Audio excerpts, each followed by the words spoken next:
Bismillahirrahmanirrahim. Assalamualaikum warahmatullahi wabarakatuh. Alhamdulillahirabbil alamin. Allahumma shalli ala sayyidina Muhammad wa ala ali sayyidina Muhammad. Rabbi israh li sadri wa yassir li amri wahlul 'uqdatam min lisani yafqahu qawli wa saddid lisani wahdi qalbi bihaqqi rasulika wa nabiyyika Muhammadin sallallahu alaihi wasallam, amma ba'du. Jemaah, alhamdulillah wa syukrulillah, pada malam hari ini kembali kita sama-sama duduk di majelis ilmu Masjid Ar-Rahman. Mudah-mudahan mendapatkan keberkahan dari Allah Subhanahu wa taala.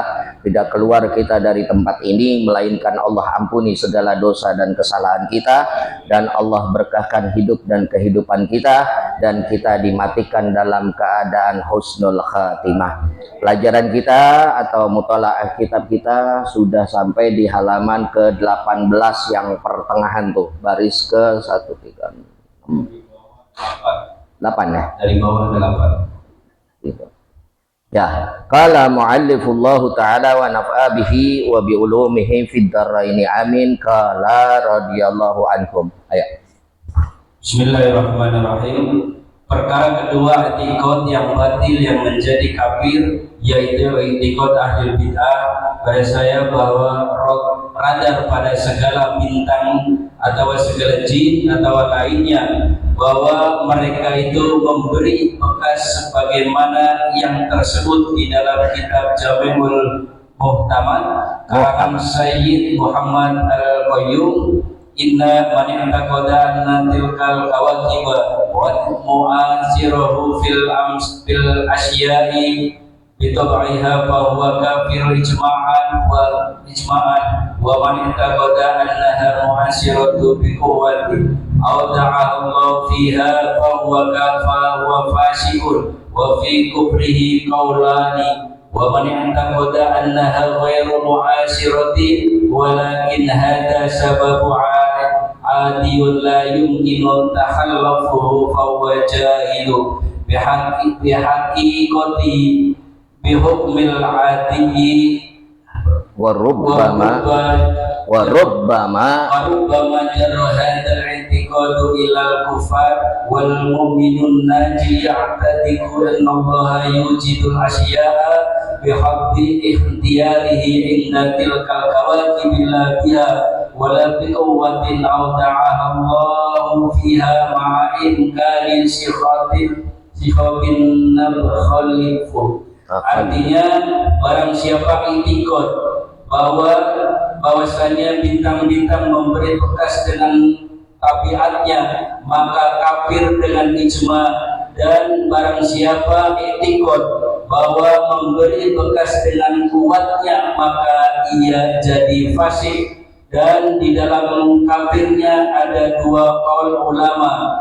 Dan barang siapa i'tiqad bahwa ia tidak memberi bekas, tetapi katanya bahwa itu sebab adat tiada bersalahan, maka ia jahil pada hukum adat. Ditakuti dengan i'tiqad ini nanti tertarik pada kafir. Adapun orang yang mukmin yang selamat, maka ia i'tiqad bahwasanya Allah Ta'ala juga menjadikan apa-apa dengan ikhtiarnya. Berbareng pada itu bintang-bintang bukan dengan itu bintang-bintang, dan bukan dengan kuat yang ditaruh oleh Allah Ta'ala pada bintang-bintang itu, dan boleh bersalahan, yakni tidak bertanggung jawab adanya. Jadi di sini dijelaskan masalah tentang yang mengkafirkan atau ketika kita percaya kepada rasi bintang atau zodiak, ramalan bintang. Adapun sekalian ilmu baru tiada mempunyai suatu kekuasaan. Ini kan ilmu baru, rasi bintang atau ramalan bintang atau zodiak, ya, ngeramal nasib lewat zodiak atau perkiraan. Dan bersalahan pada yang sah, bersalahan padanya juga adanya. Perkara kedua, i'tiqad yang batil, merupakan i'tiqad yang batil menjadi kafir. Ya, i'tiqad yang jelek, i'tiqad keyakinan terhadap ramalan bintang, ramalan apalagi? Tarot, ramalan telapak tangan, ya. Terus apalagi sio, terus kalau di adat Jawa apa itu namanya? Bukan, di adat Jawa apa namanya? Muton. Hitung-hitungan muton, ya. Ya kayak seperti itu. Di sini dijelaskan yang menukil Habib Utsman ini menukil daripada pendapat kitab Muhtamad, kitab Muhtamad karangan Syed Muhammad Al-Qayyum. Inna man i'taqada anna tilkal kawakib mu'athiratu fil asya bitab'iha fahuwa kafir. Jadi apabila sesungguhnya seseorang yang merasakan atau meyakinkan i'tiqad bahwasanya bintang-bintang memberi bekas, memberi efek, memberi dampak kepada hidup dan kehidupan atau nasib tersebut, fahuwa kafir. Maka ini kafir, bukan kafir karena ayat Allah, bukan yang dikafirkan menurut secara ikrar maupun secara batin, tapi kafir menurut ijma. Di sini kan dikatakan nih, pengkafiran ini adalah menurut ijma. Lalu gimana Ustadz kalau kita percaya atau memahami ahlu sunnah wal jamaah? Ahlu sunnah wal jamaah itu adalah 4 pokok landasannya. Salah satunya ijma ulama. Kalau memang benar-benar kita mengikuti ahlu sunnah wal jamaah, harusnya itu semua kita hindarin. Nggak pakai abu-abu lagi dah, gitu. Nggak pakai adat-adatan lagi dah. Kalau adat menyalahi syariat, tinggalin. Tapi kalau adat masih bisa diselaraskan dengan syariat, bahkan bisa digantikan dengan syariat yang berupa sunnah atau ijma ulama atau kias para sahabat, itu malahan bagus, gitu. Jadi contoh adat tahlilan 7 harian, 14 harian, 21 harian dan seterusnya. Terus begadangin orang baru lahir tuh kan ada tuh di daerah tuh yang seperti itu masih. Kalau Jakarta mah udah langka, gadangin orang habis lahiran mah udah langka. Kalau 7, 14, 21 ini kan bermula dari adat, dari adat di zaman-zaman animisme dan dinamisme orang yang percaya tuh. Jadi ketika orang meninggal kumpul. Nah, cerdik pandainya para wali min auliyaillah pada saat itu perjuangan Wali Songo, makanya adat tersebut dikemas. Nah, waktu meninggal itu dahulu kumpulnya bukan baca tahlil, kumpulnya bukan baca tazkir, kumpulnya bukan baca sholawat, melainkan kumpul-kumpul biasa. Kumpul-kumpul biasa, bahkan kumpulnya main gaple kalau kata kita sekarang. Iya, seperti itu. Jadi ajaran ulama masuk, wali para masuk, sekalian meluruskan, menyelaraskan adat dengan syariat agamanya Allah Subhanahu wa ta'ala. Dibuatlah istighotsah, mengenang, memperingati, walaupun pada saat itu masih ada yang nempel-nempel perkara adat, seperti contoh naruh ayam bekakak di hadapan, di tengah para jamaah, gitu. Itu dibolehkan sama wali zaman itu. Naruh kembang, bakar menyan pada saat itu sesuai situasi dan kondisinya. Supaya apa? Supaya syariat bisa diterima. Maka para wali ini memperjuangkan syariat agamanya Allah. Dalam hal tersebut diisi dengan pembacaan suratul Yasin, dengan pembacaan tahlil dan tahmid. Supaya apa? tidak menjadikan mudorot, mengenang orang meninggal, menunggui orang yang berduka hanya dengan foya-foya atau obral dan obrol gitu. Bahkan membuat dosa, bukannya mengenang, bukannya menjadikan pelajaran. Dari mana? Wali min aulia tersebut, para walinya Allah dalam wali songo tersebut terinspirasi dan mendasari kepada perkataan sabda Rasulullah Shallallahu Alaihi Wasallam, kafa bil mauti wa'izah. Cukup kematian jadi pelajaran. Kalau orang nungguin kematian, contohnya orang nyelawat, orang takziah, kumpulnya cuman ngobrol, malamnya takziah lagi, kumpulnya cuman ngobrol, bukannya mengenang kematian, malah yang ada berbuat dosa, berbuat gibah, berbuat fitnah dan lain seterusnya. Makanya tuh diadain, dikumpulin 3 hari, bahkan kalau zaman dulu 1 sampai 40 tuh belum ditinggal, 1 sampai 40, terlepas daripada ada yang pendapat yang mengatakan itu bid'ah gitu. Tapi sesungguhnya bid'ah tersebut memang di zaman Rasulullah nggak diadain, Pak, Bu. Jangankan 3, 7, 14 orang meninggal, terawih di masjid aja zaman Rasulullah nggak ada. Terawih di musola zaman Rasulullah nggak ada, itu bid'ah. Baru zaman Sayyidina Umar baru ada terawih di masjid dan di musola, tapi itu sesungguhnya bid'ah yang terbaik di hadapan Allah Subhanahu wa Ta'ala.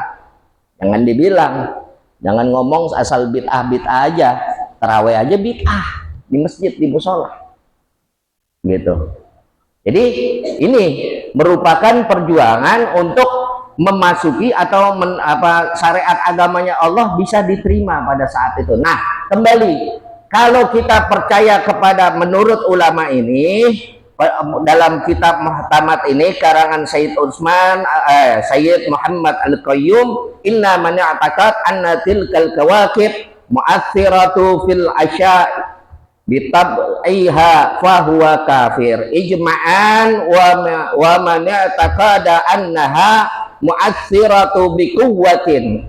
Nah, jadi apabila ini kafir menurut ijma wa min i'tiqad, dan dari keyakinan yang kebanyakan bintang-bintang tersebut memberikan kekuatan, dan di dalam kafir tersebut adalah merupakan pendapat daripada ulama. Tadi saya katakan kalau kita berkeyakinan dengan ahlu sunnah wal jamaah, ya pegang prinsipnya ini. Karena ahlu sunnah wal jamaah itu biasanya cara pandangnya di zaman sekarang itu dari bawah ke atas, bukan atas ke bawah. Maksud saya begini, ijma ulama dulu, qiyas sahabat, sunnah, baru Al-Quran gitu. Kalau kita ngelihatnya ke atas, ngelihatnya dari Al-Quran, itu kadang-kadang mentok. Karena apa? Al-Quran penjelasannya secara garis besar, ngajinya ogah. Sedangkan bahasa Al-Quran itu bukan bahasa terjemahan dengan satu artian. Makna dari Al-Quran itu tidak terbatas. Maka seseorang yang menafsirkan Al-Quran itu tidak bisa sembarangan. Cuman kalau secara terjemahan boleh-boleh saja gitu. Karena makna dalam Al-Quran itu maknanya luas, tidak terbatas dengan pemikiran yang ada pada diri kita. Makanya kita lihat dulu, kalau ahlu sunnah wal jamaah nih, apalagi zaman sekarang, akhir zaman, kita kan udah tinggal matangnya. Lihat, ini pendapat siapa yang mengatakan rasi bintang atau zodiak bintang dulu nih. Dulu perguruan Asy-Syafi'iyah. Perguruan Asy-Syafi'iyah zamannya masih ada Kiai Haji Abdul Rasyid Abdullah Syafi'i, Allah yarham al-maghfur wa rahmat al-abrad. Beliau itu mengharamkan yang namanya Facebook. Beliau mengharamkan yang namanya media sosial. Beliau bikin ijma melalui mujtahid lewat ijtihad beliau. Maka para santri perguruan tinggi Asy-Syafi'iyah dari kalangan SD sampai perguruan tinggi itu diharamkan untuk media sosial. Kurang lebih 10 atau 15 tahun yang lalu. Itu terjadi pro dan kontra. Tapi karena memang itu adalah bagian daripada perguruan Asy-Syafi'iyah adalah milik pribadi, firqah kumpulan beliau yang punya wewenang, beliau boleh-boleh saja menetapkan fatwa tersebut mengharamkan media sosial pada saat itu dengan pendapat, dengan alasan kenapa diharamkan media sosial bagi perguruan tinggi, perguruan Asy-Syafi'iyah, karena lebih banyak mudorotnya ketimbang kebaikannya.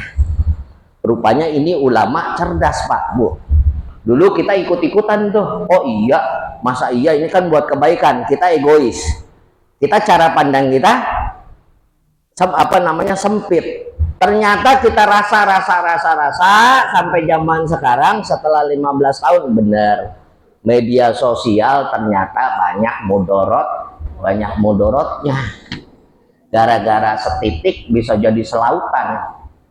Perkara-perkara yang nggak ada jadi ada. Perkara-perkara yang harusnya bisa diselesaikan dengan cara musyawarah malah terjadinya keributan. Perkara yang harusnya cukup antar pribadi disebarluaskan di media sosial. Tuh, ternyata benar. Gitu.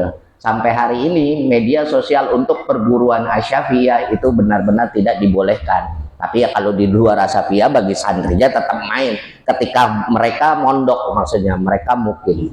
Jadi seperti itu. Jadi kalau kita percaya kepada rasi bintang, ini merupakan pendapat ulama, merupakan pendekatan kepada sifat kekafiran, ya.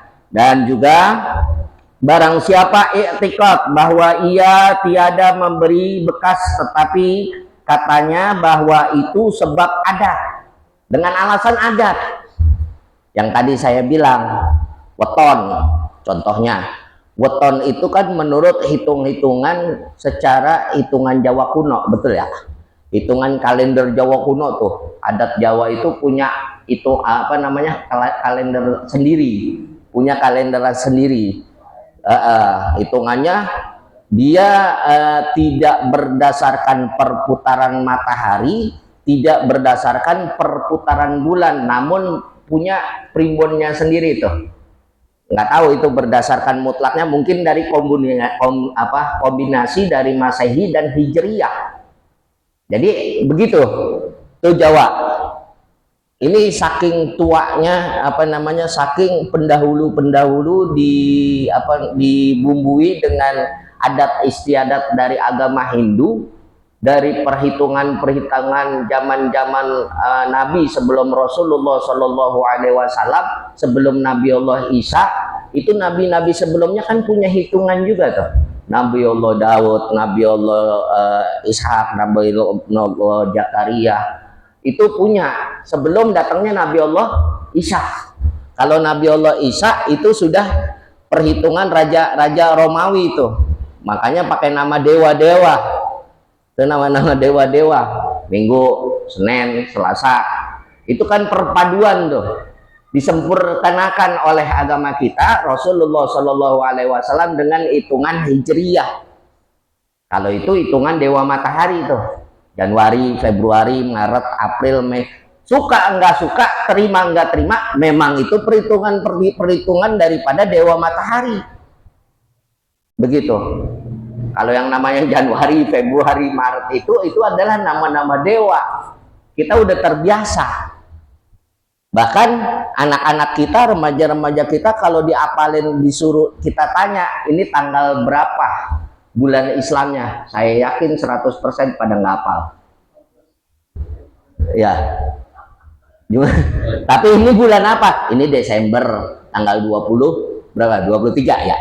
23 Desember. 2 hari lagi ada yang lebaran. Ya, betul.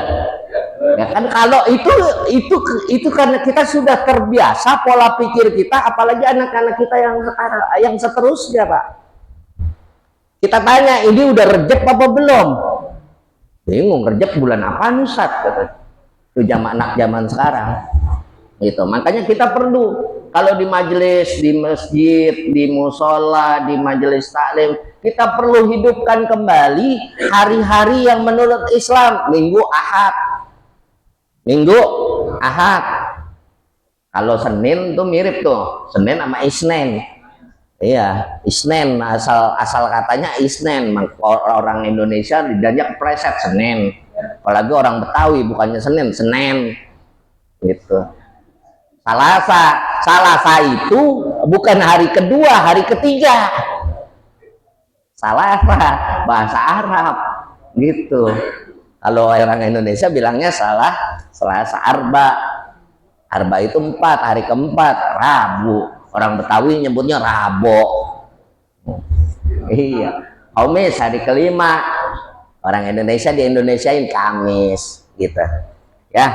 Jadi ini oleh karenanya ketika ini kita alasan masalah adat, sekalipun masalah adat menurut ulama tiada bersalahan maka ia jahil pada hukum adat. Jahil, bodoh terhadap hukum adat. Kenapa? Mengutamakan adat daripada syariat. Maka termasuk menurut ulama adalah jahil adat, dan ditakuti karena ulama khawatir dengan etikot demikian nanti ketarik kepada kekafiran. Kalau kita sudah terbiasa, oh adat itu udah biasa, oh itu udah biasa, oh itu adat, tradisi. Tapi kalau tradisi yang saya katakan tadi, kalau tradisi itu tidak merusak syariat, monggo dilaksanakan, silakan. Ya kayak tadi saya sebut, salah satu contohnya adalah memperingati orang meninggal, memperingati orang meninggal dari 37 terus diisi dengan ibadah-ibadah, dengan zikir, membaca Al-Quran, membaca tahlil, membaca zikir, membaca sholawat, silakan, bagus, bukannya bid'ah. Artinya bid'ah yang hasanah, bid'ah yang baik, isinya ibadah, mengingat Allah Subhanahu wa ta'ala. Masalah yang lainnya, masalah konsumsi, masalah apapun, pakai adat. Dari dulu kan kita saling menolong, nggak apa-apa gitu. Ada tetangga lagi meninggal, kita punya rezeki, bawain air lah buat dia, kita numpang sedekah, bahasa kita seperti itu. Sediain air buat yang pada ngaji, kan begitu. Apalagi tuan rumahnya juga sadar, artinya yang lagi berduka, sekalipun berduka, Pak, Bu, yang namanya masa berduka itu maksimal 3 hari. Maksimal 3 hari. Nggak ada urusannya sama sodakoh. Maksud saya, jangan bentang-bentang lagi berduka menghalangi diri kita untuk bersodakoh. Gua kan lagi berduka, ya kalau punya rezeki pengen sodako aja, biar kata lagi berduka. Mudah-mudahan dengan sabab sodako itu kedukaan kita diobati oleh Allah Subhanahu wa ta'ala. Bukankah sodako mencegah daripada bala dan bencana? Siapa tahu Allah sedang menguji kita dengan ditinggal orang yang dicintai, tapi kita di sisi lain masih punya rezeki untuk bersodako. Sedih ya sedih, boleh sedih, sifat manusia, tapi tidak menghalangi kita apabila kita punya rezeki untuk bersodakoh di jalan Allah Subhanahu wa ta'ala. Jadi jangan sekali-kali kalau kecuali memang kita nggak punya. Tapi kalau kita punya, apalagi tetangga ngelihat orang yang berduka, bagus kalau saling menghidupi, saling berbagi. Oh iya nih tetangga gue lagi berduka, pengen katanya sih bikin tahlilan 1 sampai 7 hari, contoh gua ada rezeki, apalagi dikondisiin di masjid, kita bantu malam ini, siapa yang mau silakan. Dan yang lagi berduka jangan narik diri, paham gak narik diri? Jangan merasa wah jadi nggak enak, jangan, terima dengan berlapang dada, karena bagian kita. Kadangkala kita bisa memberi, kadangkala kita harus menerima. Nggak selamanya kita memberi, nggak selamanya juga kita menerima itu adalah kudrat Allah Subhanahu wa ta'ala. Afdolnya ketika tetangga kita lagi berduka, penuhi kecukupannya, penuhi kebutuhannya. Apalagi ada niatan, kumpul dah pada ngaji, kumpul dah pada tahlilan dari malam 1 sampai malam 7, umpama ada rezeki kita masing-masing, ayo keluarin. Saya bawa aqua, saya bawa gorengan, saya untuk yang selesai. Oh juga yang makan kita juga, betul nggak? Yang makan yang ngumpul ngaji juga. Apa iya kita sampai memeniran, baca tahlilan, memeniran ngerti orang sini memeniran, sampai bebusah. Iya, habis baca tahlilan, abong-abong, mentang-mentang orang tempat kedukaan, air segelas saja kagak ada.